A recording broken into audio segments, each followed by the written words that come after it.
नमस्कार बच्चों, राधे राधे। पिछली वीडियो में अपने चला रहा था भी परिमेय संख्या या अपरिमेय संख्या है या नहीं, है ना। एक एग्जाम्पल कर लिया था अपने। आज अपने दूसरा करें, √3 एक परिमेय संख्या है या नहीं। अगर पीछे वाली वीडियो नहीं देखी है तो अभी तक पिछले वाली वीडियो पहले देख लेना, उससे पता चल जाएगा। आज और अपने √3 के लिए करेंगे, वैसे वैसे √2 के लिए अपने किया था ये एक अपरिमेय संख्या है या नहीं है ना। तो आज अपने √3 के लिए देख रहे हैं। अपने टॉपिक चल रहा है वास्तविक संख्या है, रियल नंबर, और कक्षा 10 का, और 1.3 प्रश्नावली चल रही है, यानी 1.3 वाला चैप्टर चल रहा है। 1.3 पॉइंट चल रहा है। 1.3 में अपने आज दूसरे एग्जाम्पल कर रहे हैं। √3 एक अपरिमेय संख्या है, ये अपने सिद्ध करना है। ये सिद्ध कर दिए √3 एक अपरिमेय संख्या है। कल अपने सीखा इसका सिद्ध करने का तरीका क्या है। ये अपने क्या मानेंगे, इसके विपरीत मान लेंगे। भाई अपरिमेय सिद्ध करना तो अपने क्या मानेंगे, एक परिमेय संख्या मान लेंगे। भी ये क्या है, एक परिमेय संख्या है। यानी माना, यानी लेट √3 एक परिमेय संख्या है। परिमेय संख्या है, क्या एक परिमेय संख्या है, इनको मान लेंगे। ठीक है, विपरीत √3 एक क्या है, एक परिमेय संख्या है। विपरीत मान लिया, इसका मतलब परिमेय संख्या है। तो परिमेय संख्या कंडीशन क्या है, परिमेय संख्या कंडीशन क्या है, √3 क्या हो जाएगा, P/Q, क्योंकि ये परिमेय संख्या कंडीशन है। परिमेय संख्या के लिए कंडीशन है, परिमेय संख्या कौन सी है, P/Q, और यहाँ पर Q क्या नॉट इक्वल 0 होता है। ठीक है, ये परिमेय संख्या होगी। अब इसके बाद आगे अपने करते हैं Q को इससे गुणा, Q को इस साइड गुणा के भाग में दूसरी तरफ लेके गुणा में आ जाएगा। तो 3Q बराबर क्या आ गया, P। तो इसको मान लिया समीकरण नंबर 1। ठीक है, अब समीकरण नंबर 1 का अपने क्या करेंगे, दोनों ओर वर्ग, दोनों ओर क्या कर देंगे, दोनों ओर वर्ग करने पर, वर्ग करने पर, यानी √3 Q का क्या कर दिया, वर्ग। इस साइड P का भी क्या हो गया, वर्ग हो गया। ठीक है, P का भी वर्ग हो गया। तो √3 का वर्ग, दो चीज गुणा के अंदर है, ध्यान में रखना। B दो चीज गुणा गया, उसके ऊपर अपने n, उसके ऊपर घात कितनी है, n। n का मान कितने हो सकता है, 1 हो सकता है, 2 हो सकता है, 3 हो सकता है। यानी दो चीज गुणा में है, ऊपर n है, तो उसका अलग अलग लिख सकते हैं। A की घात n गुणा B की घात n, ऐसे दो अलग अलग लिख सकते हैं अपने। ठीक है, वैसे यहाँ पर √3 है, तो √3 का स्क्वायर और Q की भी स्क्वायर बराबर P²। अब एक चीज ध्यान में रखना, √2 है, चाहे √3 है, √4 है, कोई भी हो। ठीक है, स्क्वायर करें, स्क्वायर करें तो इसका मतलब क्या, √2 क्या आ रहा है, 2 बार। √2 क्या आ रहा है, 2 बार। √3 भी 2 बार। ठीक है, √3 भी 2 बार। इस प्रॉपर तरीका क्या होता है, भी अपने क्या, जो रूट के अंदर है उसे अपने क्या लिख सकते हैं, रूट में, रूट का मतलब क्या है, आधी घात 1/2। यहाँ पर भी रूट का मतलब क्या है, 1/2। वैसे इसके लिए भी देखें तो 3 की पावर 1/2 गुणा 3 की पावर भी 1/2 रूट के अंदर है, तो रूट को अपने 1/2 लिख सकते हैं। फिर क्या हो, भी आधार सेम हो तो घातें जुड़ जाती है। भी आधार सेम है तो ऊपर जो घात दे रखी है वो दोनों घातें क्या हो जाती है, जुड़ जाती है। ठीक है, इसलिए बता रहा हूँ, ये चीज भी ध्यान में रखना। भाई आधार सेम हो तो घातें क्या हो जाती है, जुड़ जाती है। आधार सेम हो तो घातें क्या हो जाती है, जुड़ जाती है। नीचे तो संख्या है वो सेम है, आधार बेस सेम है, तो जो ऊपर पावर दे रखी है, घात दे रखी है, वो क्या हो जाएगी, दोनों जुड़ जाएगी। अब 1/2 का मतलब आधा, 1/2 यानी आधा, आधा प्लस आधा तो कितना हो जाएगा, 1। आधा प्लस आधा कितना हो जाएगा, 1। आधा प्लस आधा कितना हो जाएगा, 1। यानी 2 की पावर 1 यानी 2, 3 की पावर 1 यानी 3। यानी रूट के अंदर है तो यानी क्या आ जाएगा, √3 की स्क्वायर है तो 3 आ जाएगा। यानी अब एक चीज ध्यान में रखना भी, √2 स्क्वायर। ठीक है, इतनी दिमाग में आ गई बात, 2 की स्क्वायर है ना, इस तरीके से। ये एक अब शॉर्ट तरीका। अब ये आप अपनी ध्यान में क्या रखना है, ये तो बेसिक हो गया, नॉर्मल, ये चीज भी पता होनी चाहिए भी कैसे आ रहा है। ठीक है, आधार से मत घाते जुड़ जाती है। अब अपने क्या देखना है, भी √2 की पावर कितनी होगी, 1/2 रूट के अंदर, तो रूट का मतलब 1/2। इसकी भी पावर कितनी है, 2। तो ये 2 से 2 क्या हो गया, कैंसिल, तो क्या बच गया, सिर्फ 2 की पावर 1। 2 की पावर 1 का मतलब 2। ऐसी √3 के ऊपर स्क्वायर है तो अपने क्या करते हैं 3 की घात 1/2 और 2, 3 की घात 1/2, रूट का मतलब 1/2 और पावर ऊपर 2 और दे रखे तो वो 2 से 2 कैंसिल हो जाएगा तो क्या बचेगा सिर्फ 3। तो यहाँ पर अपने क्या करना है फिर √3 की स्क्वायर है तो इसका मतलब 3 क्यू स्क्वायर यानी क्यू स्क्वायर इक्वल में पी स्क्वायर। ठीक है क्यू स्क्वायर। अब इस 3 को दूसरी तरफ लेके आए तो गुणा में, तो दूसरी तरफ लेके आ गए तो अपने क्या आ गया भाग में, दूसरी तरफ आ गया तो क्या आ गया भाग में। इससे और अपने क्या लिख सकते हैं क्यू स्क्वायर बराबर पी गुणा पी बटा में 3, पी स्क्वायर है तो पी गुणा पी लिख सकते हैं, पी गुणा पी लिख सकते हैं। अब इससे 2-3 लाइनें देखनी है अपने, थ्योरम भी देखी थी कल वाली वीडियो में, वो थ्योरम ध्यान में रखना। उस थ्योरम के अनुसार बेसिक बात लिखी होती है वो उसके अनुसार अपने आप इसको करेंगे। भी कोई संख्या 3 से भाग दे रहे हैं तो ये यानी 3 से भाग जा रहा है, यानी क्यू स्क्वायर है वो क्या है पी स्क्वायर को अपने 3 से भाग दें तो वो दोनों पी स्क्वायर और क्यू स्क्वायर दोनों क्या हो जाएंगे बराबर। भी क्यू स्क्वायर का मान कितना है, भी पी स्क्वायर को अपने 3 से भाग दे दें तो वो क्यू स्क्वायर के बराबर हो जाएगा। इसका मतलब ये बराबर का निशान का मतलब क्या है इस साइड वाला भाग और इस साइड वाला भाग दोनों क्या हमेशा बराबर होंगे, यानी क्यू स्क्वायर बराबर क्या होगा पी स्क्वायर को 3 से भाग दे देंगे तो क्या आ जाएगा दोनों बराबर, यानी क्यू स्क्वायर बराबर पी स्क्वायर का मतलब पी डॉट पी बराबर बटा में 3, यानी ये दोनों भाग क्या है बराबर। कल वाले थ्योरम में देखा था उसी अनुसार अपने क्या करेंगे 3 क्या है पी को विभाजित करता है, पी को विभाजित करता है। ठीक है करता है 3 क्या है पी को विभाजित करता है, तो 3 को विभाजित करता है इसका मतलब पी के गुणनखंड में पी के अभाज्य लिख लेना चाहिए, अभाज्य गुणनखंड में 3 होगा, है ना। पी से विभाजित हो रहा है इसका मतलब 3 से, पी क्या है 3 से विभाजित हो रहा है इसका मतलब पी के अभाज्य गुणनखंड करेंगे उसमें 3 एक 3 अवश्य होगा, यानी पी का मान कम से कम एक 3 होगा, तब 3 तो अपने 3 से 3 का कैंसिल करके ऐसे भाग पूरा पूरा चला जाता है, कब जब पी के पास कम से कम एक 3 जरूर हो, यानी अभाज्य गुणनखंड में 3 जरूर होगा। ये तो हो गया पी की बात। अब वैसे वैसे अपने क्यू की बात करेंगे तो यहाँ पर अपने पास ये समीकरण नंबर 1 मानी थी, ये समीकरण नंबर इसको मान लेते अपने 2, समीकरण नंबर इसको क्या मान लिया 2 मान लिया। ठीक है इसका काम आएगा एक अपने पी का, यानी पी स्क्वायर में 3 का भाग जा रहा है इसका मतलब पी में भी 3 का भाग जाएगा। पिछली वाली थ्योरम कल वाली थ्योरम की थी वो अगर देखिए वीडियो देख उसमें आपको पता होगा पी स्क्वायर में 3 का भाग जा रहा है इसका मतलब क्या है पी में भी 3 का भाग जाएगा, है ना।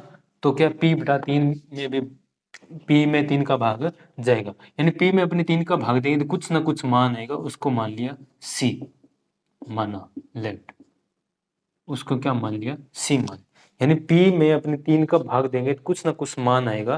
पी के पास एक गुणनखंड 3 होगा उसके अलावा और कुछ भी हो सकता है, यानी पी में 3 का भाग देंगे तो कुछ ना कुछ अंक उत्तर आएगा, उसको अपने मान लिया सी। तो P बराबर कितना आ गया 3C, इसको मान लिया समीकरण नंबर 3। समीकरण नंबर 2 अपने पास ये है, समीकरण नंबर 3 ये है, तो समीकरण नंबर 2 में ये समीकरण को मैं लगा दिया, यानी पूरा समीकरण पूरा लिखूं क्या, लो पूरा लिख देता हूँ, बाद में कहेंगे ये क्या है समी क्या कर रहे हैं समीकरण। ठीक है समीकरण को शॉर्ट रूप में लिखने का तरीका है सेमी डॉट समीकरण। ठीक है समीकरण 2 में समीकरण 3 से P का मान रखने पर दिख रहा है तो ठीक है, नहीं दिख रहा है तो मैं बोल रहा हूँ समीकरण 2 में समीकरण 3 से P का मान रखने पर। ठीक है समीकरण 2 क्या अपने पास 3Q स्क्वायर बराबर पी स्क्वायर यहाँ से P का मान 3C, तो P की जगह अपने लिख दें 3C, यहाँ पर P स्क्वायर है तो अपने क्या हो जाएगा 3C के भी स्क्वायर। ठीक है अब अपने 3Q स्क्वायर बराबर 3 की भी स्क्वायर होगी, 2 गुणा में संख्या है तो दोनों की अपने स्क्वायर करेंगे, 3 की भी स्क्वायर, सी की भी स्क्वायर, ठीक है। 3 क्यू स्क्वायर बराबर 3 की स्क्वायर कितना हो जाएगा 9, 3 गुणा 3, 3 की स्क्वायर है 3 गुणा 3, तो कितना हो गया 9, तो 9 सी स्क्वायर, ठीक है। अब इस 9 को इस तरह लेके आएंगे, तो 3 क्यू स्क्वायर बटा में 9 बराबर कितना आ गया सी स्क्वायर। तो 3 से 9 काट सकते हैं, 3 तिया 9, है ना, 3 में 9 का भाग देंगे तो 3 तिया 9 तक, 3 तक भाड़ा पड़ेंगे तो 9 आ जाएगा, 3 तिया 9, 3 एकम 3, 3 तिया 9 काट दिया, ठीक है। तो अपने पास बच गया क्यू स्क्वायर बटा में 3 बराबर सी स्क्वायर, सी स्क्वायर। अब जो पी वाली कंडीशन बनी थी यहाँ पर, वही यहाँ पर क्यू के लिए बन गया, यानी क्यू स्क्वायर बटा 3, यानी क्यू को अपने क्यू स्क्वायर को 3 से भाग देंगे तो सी स्क्वायर के बराबर होगा। कब, जब क्यू स्क्वायर को 3 से भाग देंगे तो सी स्क्वायर के क्या होगा, ये बराबर होगा। इसका मतलब क्या है, इसका मतलब ये है 3 क्या है, क्यू को विभाजित करता है, विभाजित करता है, करता है, करता है। 3 क्या है, क्यू को विभाजित करता है। अगर 3 को विभाजित करता है तो इसका मतलब क्यू के गुणनखंड में, अभाज्य गुणनखंड में लिख लेना आप, अभाज्य गुणनखंड में, गुणनखंड में 1 3 होगा, अवश्य होगा, ठीक है, 3 जरूर होगा क्यू के गुणनखंड में, यानी 3, पी के पास भी 3 है, क्यू के पास भी 3 है। इसका मतलब क्या है, पी और क्यू के दोनों के गुणनखंड में एक उभयनिष्ठ 3 जरूर, एक उभयनिष्ठ गुणनखंड 3 जरूर होगा। ये नोट कर लिया होगा, नहीं किया तो कर लो वीडियो रोक कर। अब इसके बाद अपनी लाइन क्या लिखनी है, इसके नीचे भी पी के पास भी 3 है, क्यू के पास भी 3 है, इसका मतलब क्या है, दोनों के पास 3 है, दोनों के गुणनखंड में 3 है, यानी पी, पी व क्यू, पी व क्यू के पास एक उभयनिष्ठ, उभयनिष्ठ गुणनखंड, गुणनखंड 3 है, उभयनिष्ठ गुणनखंड 3 है। उभयनिष्ठ गुणनखंड 3 है तो यानी एचसीएफ अपने देखे, पी और क्यू का एचसीएफ देखे तो 3 हो सकता है, हो सकता है। फिर तो दोनों के पास उभयनिष्ठ गुणनखंड यानी उभयनिष्ठ संख्या 3 है, तो इसका मतलब इनका एचसीएफ भी 3 हो सकता है। एचसीएफ वही होता है दोनों के पास, दोनों की गुणनखंड में कोई कॉमन चीज हो, उभयनिष्ठ हो, वही एचसीएफ होता है। अगर नहीं पता तो पीछे 2 क्लास एचसीएफ की लगाइए, देख लेना, यानी इनका एचसीएफ 3 हो सकता है। लेकिन अपने क्या माना था, √3 बराबर पी बटा क्यू, पी बटा क्यू क्या एक परिमेय संख्या माना था, परिमेय संख्या है, परिमेय संख्या है, परिमेय संख्या है, परिमेय संख्या है तो इनका एचसीएफ क्या होगा, इनका एचसीएफ क्या होगा, पी बटा क्यू का एचसीएफ क्या होगा, 1 होना चाहिए, 1 होना चाहिए, लेकिन है नहीं, 1 होना चाहिए लेकिन है नहीं। इसका मतलब है नहीं तो क्या है, इनका एचसीएफ 3 हो सकता है, लेकिन एचसीएफ कितना होना चाहिए, 1 ही होना चाहिए, उसके अलावा कुछ नहीं होना चाहिए अगर प्रीमियर संख्या है तो, यानी एचसीएफ 1 होना लेकिन 3 है, तो इसका मतलब क्या है, ये प्रीमियर संख्या नहीं है, अपने मन है, लेकिन तो फिर इसका मतलब क्या है, 1 होना चाहिए लेकिन 1 है नहीं, लेकिन क्या है, लेकिन एचसीएफ, एचसीएफ एक, एचसीएफ एक नहीं है, एचसीएफ 1 नहीं है, तो ये संख्या प्रीमिय संख्या नहीं है, प्रीमिय संख्या नहीं है, प्रीमिय संख्या नहीं है तो क्या होगा, अतः यह एक, यह एक, यह एक, यह एक अप्रीमिय संख्या है, अप्रीमिय संख्या, परिमेय संख्या नहीं है तो इसका मतलब क्या है, एक अप्रीमिय संख्या है, यही अपने सिद्ध करना। अतः एक लाइन और लिखना चाहिए, हेंस प्रूफ इति सिद्धम, यानी इति सिद्धम क्या, √3 एक अपरिमेय संख्या, एक अपरिमेय संख्या है, एक अपरिमेय संख्या है, हेंस प्रूफ इति सिद्धम, एक अपरिमेय संख्या है, ठीक है।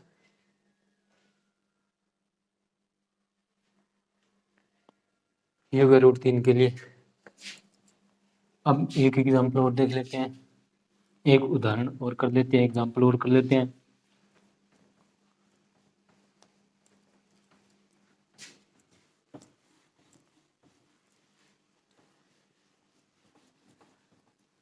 नोट नहीं किया तो वीडियो को थोड़ा सा पीछे करो, रोको और नोट करो। बुक आपके पास होनी चाहिए, भी कौन सा चल रहा है पता होना चाहिए। इसके बाद एग्जाम्पल नंबर 10 दे रखा है इसमें, मेरे पास तो एग्जाम्पल नंबर 10 है, आपके पास देख लेना कौन सा है। इसमें दे रखा है भी दर्शाइए कि एग्जाम्पल नंबर दे रखा है, आगे वाला एग्जाम्पल है, कह रहा 5 माइनस रूट 3, 5 माइनस रूट 3 एक अपरिमेय संख्या है, एक अपरिमेय संख्या है, ये अपने सिद्ध करना है।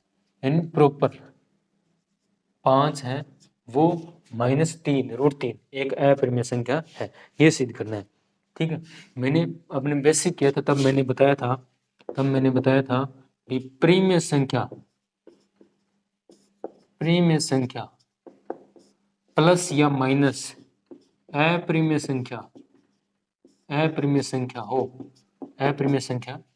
तो उत्तर क्या आएगा, एक हमेशा अपरिमेय संख्या आएगा, अपरिमेय संख्या है। ठीक है, ये मैंने बताया था, बेसिक तब किया था तब मैंने बताया था। ठीक है, ये परिमेय संख्या, ये अपरिमेय संख्या, यानी कभी भी परिमेय संख्या में से अपरिमेय संख्या घटाएगी तो अपरिमेय संख्या ही आएगी, तो यानी ये पूरी क्या हो जाएगी, एक अपरिमेय संख्या हो जाएगी, है ना। आपने ये सिद्ध करना भी ये अपरिमेय संख्या है या नहीं, यानी अपने चेक करना होगा। तो 5 ये क्या है, एक p बटा q है, यानी ये क्या है, एक परिमेय संख्या है, परिमेय संख्या, ये तो परिमेय संख्या है। 5 है तो p बटा q के रूप में, यानी 5 को अपनी क्या लिख सकते हैं, 5 बटा 1, यानी p बटा q के रूप में परिमेय संख्या है। यानी परिमेय संख्या कंडीशन क्या है, भी HCF निकालें, अगर 5 और 1 का HCF निकालेंगे तो अपने पास क्या आएगा, 1 आएगा। इसका मतलब ये क्या है, 5 परिमेय संख्या है, HCF निकालेंगे तो इसका क्या आएगा, 1 ही आएगा। तो 5 क्या है, एक परिमेय संख्या है। HCF निकालना चाहता है जिसे निकाल लेना, 5 को किससे भाग दें, 2 से भाग नहीं जाएगा, 3 से भाग नहीं जाएगा, तो 5 में किसका भाग जाएगा, 5 का, तो 5 एकम 5, यानी 5 को अपने क्या लिख सकते हैं, 5 गुणा 1 लिख सकते हैं, लिखना चाहिए तो ऐसी 1, तो 1 है तो इसको अपने सिर्फ 1 बटा में 1 अपनी तरफ से लगाया है नहीं वैसे, तो 1 यानी 1। इन दोनों संख्या में कॉमन संख्या कौन सी है, 1 ही है, यानी कॉमन संख्या HCF क्या होता है, जो कॉमन दे रखा है वो, और सबसे छोटी घात, जो ऊपर घात दे रखी है उन घातों को देखना है भी सबसे छोटी घात कौन सी है, यहाँ पर सेम ही घात है, तो यानी इसके पास भी 1 है, इसके पास भी 1 है, तो HCF क्या हो गया, 1, यानी इन दोनों का HCF क्या है, 1, तो यानी ये एक क्या है, एक परिमेय संख्या है, परिमेय संख्या। और रूट 3 अपने प्रूफ कर सके हैं, रूट 3 अपने पिछले वाले एग्जाम्पल जस्ट अभी किया है, ये एक क्या है, एक अपरिमेय संख्या है, अपरिमेय संख्या है, अपरिमेय संख्या है, ये एक अपरिमेय संख्या है। तो यानी 5 माइनस रूट 3, 5 माइनस रूट 3 यानी परिमेय संख्या, परिमेय संख्या, 5 का मतलब परिमेय संख्या, और रूट 3 का मतलब माइनस रूट 3 का मतलब अपरिमेय संख्या, अपरिमेय संख्या, यानी इसका मतलब क्या है, बराबर में, इसका मतलब क्या है, ये एक अपरिमेय संख्या है। आपको पेपर के अंदर ऐसे नहीं करना, ये मैंने बता दिया भी एक अपरिमेय संख्या है, आपको क्या करना है, यहाँ तक तो ऐसे ही करना है भी 5 क्या एक परिमेय संख्या है। अब रूट 3 को जैसे पिछले वाला एग्जाम्पल क्या था वो पूरा करना है, पिछले वाला एग्जाम्पल यहाँ पर पूरा करना है। रूट 3 अपने क्या मान लिएगा, परिमेय संख्या माना, फिर p बटा q के रूप में लिख सकते हैं, फिर q को दूसरी तरफ, फिर उनकी स्क्वायर की, फिर 3 से भाग जा रहा है, 3 से भाग जा रहा है, इसका मतलब p के पास 3 है। फिर वैसे p का मान अपने q वाले एक समीकरण में रखेंगे तो q के बटा में भी 3 आ जाएगा, इसका मतलब q के पास भी 3 है, तो q के पास 3 है, p के पास भी 3 है, इसका मतलब इनके पास दोनों के पास 3 है, दोनों के पास 3 है, इसका मतलब इनका HCF 3 हो सकता है, लेकिन परिमेय संख्या का HCF 3 नहीं होता, इसका मतलब ये परिमेय संख्या नहीं है, परिमेय संख्या नहीं है तो क्या है, अपरिमेय संख्या। ऐसे अपरिमेय संख्या सिद्ध करनी है, मैंने तो अभी जस्ट पिछले वाले एग्जाम्पल में करवाया है, तो वही चीज़ मैं सेम वापस क्यों कराऊँ, वापस वो वीडियो पीछे करना, वही चीज़ यहाँ पर लिखनी है। ठीक है, तो 3 एक अपरिमेय संख्या सिद्ध हो जाएगी, तो ये परिमेय संख्या, अपरिमेय संख्या, तो परिमेय संख्या माइनस अपरिमेय संख्या बराबर क्या हो जाती है, एक अपरिमेय संख्या, यानी 5 माइनस रूट 3 एक क्या है, एक अपरिमेय संख्या होती है। ये सिद्ध हो गया अपरिमेय संख्या के लिए। ठीक है, ऐसे एग्जाम्पल हो गया ना जल्दी। अब आपको काम करना है ये फटाफट।